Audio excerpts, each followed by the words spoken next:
Assalamualaikum warahmatullahi wabarakatuh. Perkenalkan, nama saya Muhammad Imam Aminullah. Saya mahasiswa Universitas Pamulang jurusan Manajemen. Di sini saya akan mempresentasikan tentang kepemilikan bisnis yang sudah ada.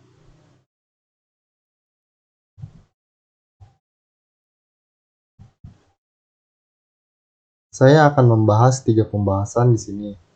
Yang pertama, kewirausahaan, 2 bentuk kepemilikan bisnis, 3 metode bisnis yang telah ada. Kewirausahaan. Kewirausahaan adalah proses penciptakan sesuatu yang berbeda dengan mengabdikan seluruh waktu dan tenaganya dengan menanggung resiko keuangan, kejiwaan, sosial, dan menerima balas jasa dalam bentuk uang dan kepuasan pribadi. Menurut Prowirokusumo, wirausaha adalah mereka yang melakukan upaya kreatif dan inovatif dengan mengembangkan ide dan mengumpulkan sumber daya untuk mencari peluang dan meningkatkan kehidupan.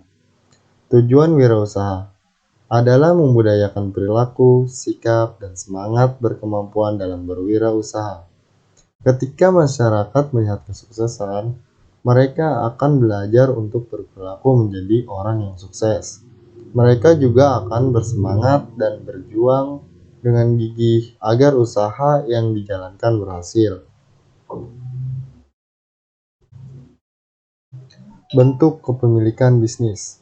Bentuk kepemilikan bisnis. A. Perusahaan kepemilikan tunggal adalah sebuah bisnis yang dimiliki dan biasanya dikelola satu orang dan lebih mudah didirikan karena tidak perlu izin usaha. 2. Keuntungan perusahaan kepemilikan tunggal. Seluruh laba menjadi miliknya, kepuasan pribadi, kebebasan dan fleksibilitas, lebih mudah memperoleh kredit. 3. Kekurangan perusahaan kepemilikan tunggal.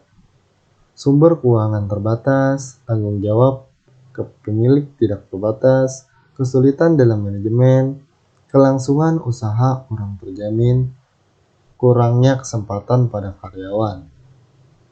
B. Perusahaan rekanan atau firma adalah sebuah bentuk bisnis legal dengan 2 pemilik atau lebih.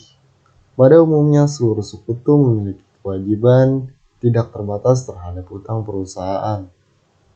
2. Keuntungan perusahaan rekanan. Perusahaan rekanan relatif lebih mudah, tidak memerlukan persyaratan yang berat, tidak memerlukan akte formal karena dapat menggunakan akte di bawah tangan. Lebih mudah memperoleh modal karena pihak perbankan lebih mempercayainya. 3. Kekurangan perusahaan rekanan. Memiliki tanggung jawab yang tidak terbatas atas utang yang dimilikinya. Apabila salah satu pihak tidak ada, maka akan mengancam kelangsungan hidup perusahaan. Kesulitan dalam peralihan kepemimpinan. C. Korporasi atau perseroan terbatas. Suatu bentuk perjanjian kerjasama untuk berusaha di mana salah satu atau lebih dari anggotanya bertanggung jawab terbatas. 2. Keuntungan korporasi. 1. Tanggung jawab yang terbatas, memiliki banyak akses terhadap dana, transfer kepemilikan lebih mudah, kerugian korporasi, biaya keorganisasian yang tinggi, pemberitaan mengenai keuangan, memiliki masalah keagenan, membayar pajak yang tinggi.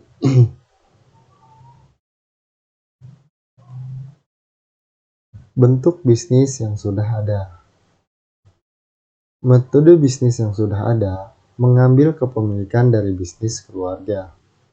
Banyak orang bekerja dalam bisnis keluarga dan setelah mempunyai kemampuan dan keahlian, maka dapat dianggap pemilik.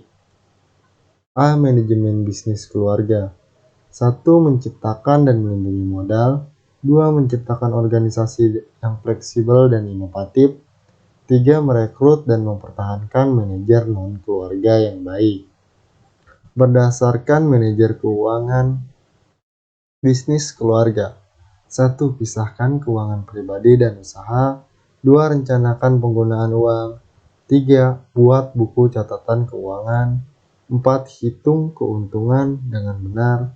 5. Putar arus kas lebih cepat. Pembeli bisnis yang telah ada. Banyak bisnis yang dijual dan diiklankan di media cetak. Orang yang berminat membeli bisnis yang ada harus menentukan apakah mempunyai keahlian dalam bisnis tersebut dan melihat bagaimana kondisi internal dan eksternalnya. Franchising atau waralaba. Seorang pemilik bisnis atau franchisor memperbolehkan orang lain franchise memakai merek dagang, nama dagang, atau hak paten dalam kondisi tertentu. A. Jenis-jenis waralaba. 1. Distributor. Seorang dealer boleh menjual produk yang dihasilkan oleh sebuah manufaktur. Contoh Ford. 2. Bisnis gaya rantai. Suatu perusahaan diperbolehkan menggunakan nama dagang suatu perusahaan lain dengan mengikuti petunjuk yang berhubungan dengan harga penjualan produk tersebut. Contohnya Pizza Hut. 3. Pengaturan manufaktur. Suatu perusahaan diperbolehkan menghasilkan produk pemakaian formula yang diberikan perusahaan lain. Perusahaan asal akan menerima suatu porsi yang dihasilkan perusahaan tersebut, contohnya Microsoft. Sekian presentasi saya. Apabila ada kesalahan kata, mohon dimaafkan. Terima kasih. Wassalamualaikum warahmatullahi wabarakatuh.